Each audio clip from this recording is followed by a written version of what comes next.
Okay, I'm doing a video for Thrustmaster technical support for the t128 model that we have that is not working. It is not being recognized by PlayStation or by our computer. Every time we plug it in, so I'm plugging it into USB now on the computer and it is plugged into the wall. It collaborates as it should. But the problem that we run into is that the LED comes on white. Now, I played around with the mode button and changing around the color to blue so that it can work on the PlayStation. I changed on the color to green so that it can work on the computer, but every time it collaborates, it always comes back on as white. So I feel that it's not working. What we're going to do now is that technical support has asked us to look at the bootloader instructions, and we're going to go through that step by step here to make sure that there's nothing else that we can do, even though it says that the wake up procedure it only applies where the steering wheel does not power on. So the steering wheel does power on, and as I told you, this is what it does, but we'll go through it anyways.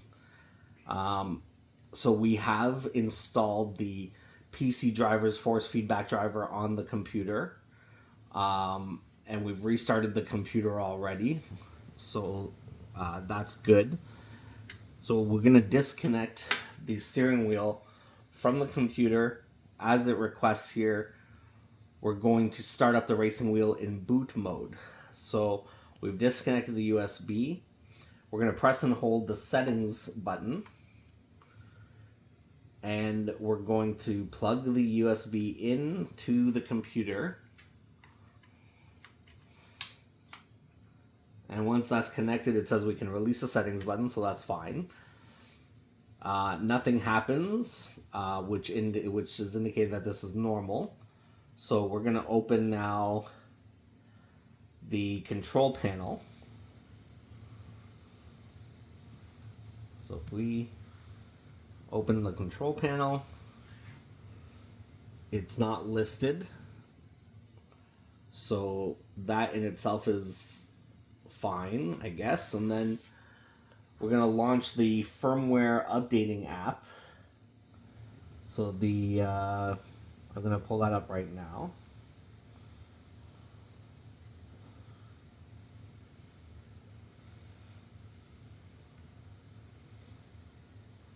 And yes, we'll allow it to make changes to this device.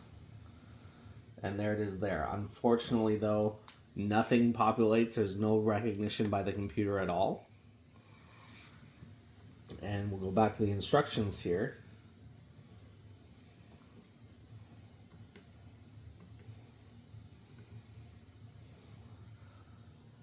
I don't know where the instructions went. Just hold on 1 second.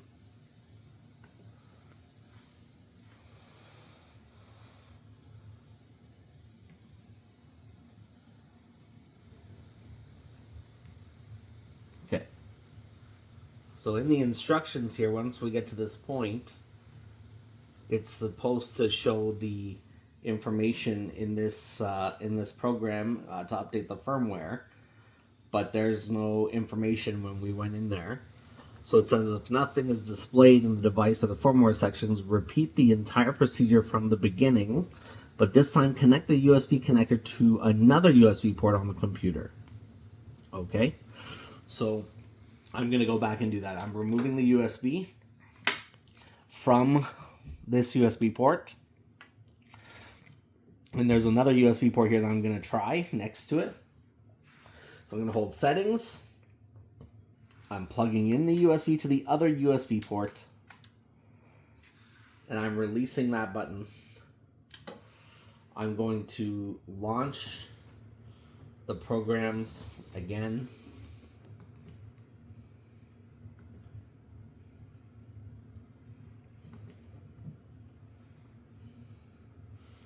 So if we go in here, I'm going to launch the control panel.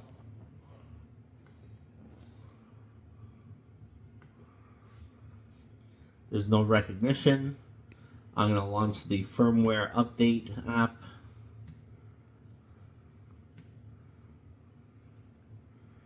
yes for that. Again, there's no device recognition at all.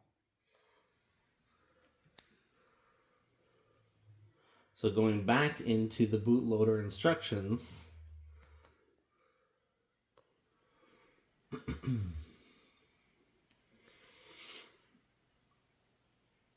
there's nowhere else to go after this point. We're not able to have it recognized by the computer at all, just like it wasn't recognized by the PS5. This whole thing needs to be replaced under warranty. Thank you very much.